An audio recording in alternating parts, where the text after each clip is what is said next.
श्रीमहागणाधिपतये नमः। शुक्लां ब्रह्मविचारसारपरमामाद्यां जगद्व्यापिनीं वीणापुस्तकधारिणीमभयदां जाड्यान्धकारापगां हस्ते स्फाटिकमालिकां विदधतीं पद्मासने संस्थितां वन्दे तां परमेश्वरीं भगवतीं बुद्धिप्रदां शारदां। श्री महागणाधिपतये नमः। श्री महासरस्वत्यै नमः। శ్రీ గురుభ్యో నమః. 2025వ సంవత్సరంలో ఫిబ్రవరి మాసంలో సింహరాశి జాతకులకు గోచార ఫలితాలు ఎలా ఉన్నాయో తెలుసుకుందాం. ఈ ఫిబ్రవరి మాసంలో సింహరాశి వారికి ముఖ్యంగా సూర్యుడు 12వ తారీఖు వరకు 6వ స్థానంలో సంచరిస్తున్నాడు, అనుకూలంగా ఉన్నాడు. తదనంతరం 7వ స్థానంలోకి ప్రవేశిస్తున్నాడు, ప్రతికూలంగా ఉన్నాడు. కుజుడు ఏకాదశ స్థానంలో సంచరిస్తున్నాడు, అనుకూలంగా ఉన్నాడు. బుధుడు 6, 7 స్థానాలలో సంచరిస్తున్నాడు, అనుకూలంగా ఉన్నాడు. బృహస్పతి గురువు 10వ స్థానంలో సంచరిస్తున్నాడు, ప్రతికూలంగా ఉన్నాడు. శుక్రుడు 8వ స్థానంలో అనుకూలంగా సంచరిస్తున్నాడు. శనైశ్చరుడు 7వ స్థానంలో సంచరిస్తున్నాడు, ప్రతికూలంగా ఉన్నాడు. రాహు 8వ స్థానంలో, కేతు 2వ స్థానంలో ప్రతికూలంగా సంచరిస్తున్నారు. ఈ విధంగా గ్రహస్థితి ఉంది.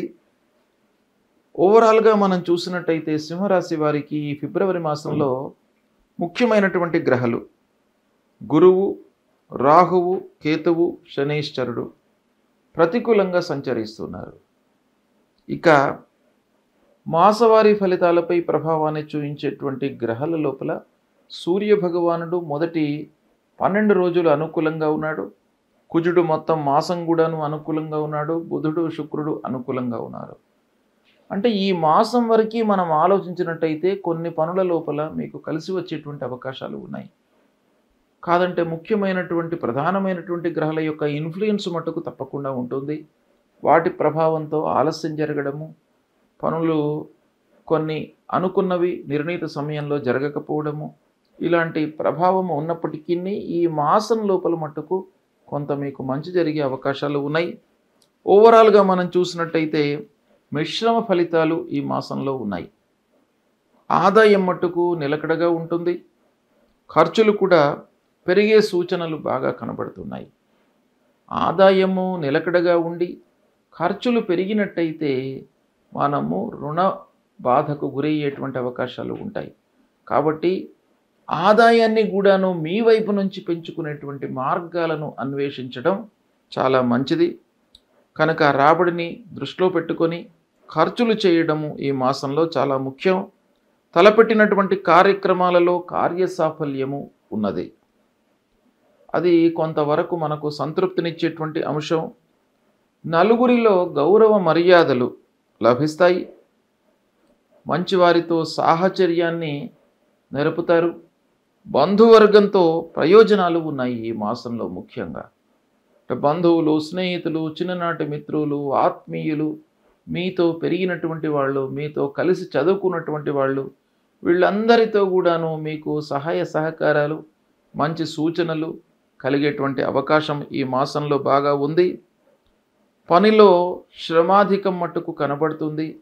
తద్వారా శారీరక మానసిక ఒత్తిడికి గురయ్యేటువంటి అవకాశం బాగా కనబడుతుంది. ఇక రియల్ ఎస్టేట్ రంగంలో ఉన్నటువంటి వారికి, భూములు క్రయ విక్రయము, వాహనాలు క్రయ విక్రయంలో ఉన్నటువంటి వారికి సంతృప్తిగా ఉంటుంది ఈ మాసం. రాజకీయంలో ఉన్నటువంటి వారికి అధికారులతో కొంత ఇబ్బందులు కనబడుతున్నాయి. రాజకీయంలో ఉన్నటువంటి వారికి అధికారులతో, అధినాయకులతో కూడాను కొంత మనకు మనస్పర్ధలు, గ్యాప్ ఏర్పడేటువంటి అవకాశాలు ఉన్నాయి. కార్యకర్తలతో ఇబ్బందులు, ఉద్యోగస్తులకు ఆఫీసులో పనిభారం పెరిగినప్పటికీ గుర్తింపు లభిస్తుంది. ఇది మీకు కొంత సంతృప్తిని కలిగించేటువంటి విషయము. తోటివారితో స్నేహంగా ఉంటారు, కానీ మీ పనిని గుర్తించడానికై మీరు కొంత శ్రద్ధ వహించవలసినటువంటి సమయం ఉంటుంది. ఇక ఇంటి వాతావరణం మీకు అనుకూలిస్తుంది. ఇంటికి కావలసినటువంటి వస్త్ర వస్తువులను కొనుగోలు చేస్తారు. కొంత జాప్యం జరిగినప్పటికీ కావలసినటువంటి వస్తువులను, విలువైనటువంటి వస్తువులను కొంత ఈ మాసంలో కొనేటువంటి అవకాశం కనబడుతుంది. వ్యాపారస్తులకు భాగస్వాములతో కొన్ని ఇబ్బందులు, మనస్పర్ధలు, ద్వేషము కలిగేటువంటి అవకాశం ఈ మాసంలో కనబడుతుంది. కనుక ఎవరైతే పార్ట్నర్షిప్లో వ్యవహారం చేస్తున్నారో వాళ్ళు పార్ట్నర్స్తో కొంత జాగ్రత్తగా ఉండడము చాలా మంచిది. ఒకరే వ్యాపారం చేస్తున్నట్టయితే మట్టుకు మీకు ఇబ్బందులు లేవు, తప్పకుండా మీకు ఫలిస్తుంది. క్రయ విక్రయాలు లాభదాయకంగానే ఉంటాయి. కోర్టు వ్యవహారాలు అనుకూలిస్తాయి. ఈ విధంగా మీకు ఓవరాల్గా 50-50 ఉంది ఈ మాసం లోపల సింహరాశిలో జన్మించినటువంటి వారికి. అయినప్పటికీ కొన్ని కార్నర్స్ లోపల మీకు మంచి ఫలితాలు గోచరిస్తున్నాయి కాబట్టి కొంత మీరు శ్రద్ధతో ప్రారంభించినట్టయితే ముందుకు జరుగుతాయి, పనులు పూర్తి అవుతాయి. ఇక పోతే ఏ గ్రహాలు మీకు ఈ మాసంలో ప్రతికూలంగా ఉన్నాయి అనేటువంటి విషయాన్ని మనం చూసినట్టయితే ప్రధానంగా రాహువు అష్టమ స్థానంలో, కేతువు ద్వితీయ స్థానంలో ఉన్నాడు. ఈ 2 స్థానాలు చాలా ముఖ్యమైనటువంటివి. ఆకస్మికమైనటువంటి ఇబ్బందులకు, కుటుంబ కలహాలకు, మనకు మాట్లాడినటువంటి మాట మూలకంగా పనులు నెరవేరకపోవడము, మనము ఊహించిన దానికి భిన్నంగా ఫలితాలు రావడము అనేటువంటిది ఈ రాహు కేతుల మూలకంగా కలుగుతుంది. కాబట్టి అమ్మవారి గుడికి వెళ్ళండి, ప్రతినిత్యం కూడాను అమ్మవారిని సేవించండి, దుర్గామాత యొక్క అనుగ్రహాన్ని పొందండి. దుర్గే స్మృత హరతి భీతిమశేష జంతో స్వస్థై స్మృత మతిమతీవ శుభాన్ దదాసి దారిద్ర్య దుఃఖ భయహారిణికాత్వదన్య సర్వోపకార కరణాయ సదార్ద్ర చిత్త అనేటువంటి ఈ మూలమంత్రాన్ని చదువుతూ ఏకాగ్రతతో అమ్మవారికి 3 ప్రదక్షిణాలు చేసి నమస్కారం చేసుకోండి. అమ్మవారి అనుగ్రహంతో మీకు భయాందోళనలు లేకుండా ఉంటాయి, ప్రయాణాలు కలిసి వస్తాయి. ఇక శనీశ్వరుడు సప్తమ స్థానంలో ఉన్నాడు. పార్ట్నర్స్ మధ్యన ఇబ్బందులు, భార్యాభర్తల మధ్యన ఇబ్బందులు ఇలాంటివి సంభవించేటువంటి అవకాశాలు ఉంటాయి. కాబట్టి ఆ శనీశ్వరుడి ప్రీత్యర్థమై శని మూలకము, శనికి సంబంధించినటువంటి మూలమంత్రాన్ని ప్రతినిత్యం కూడాను జపించుకోండి.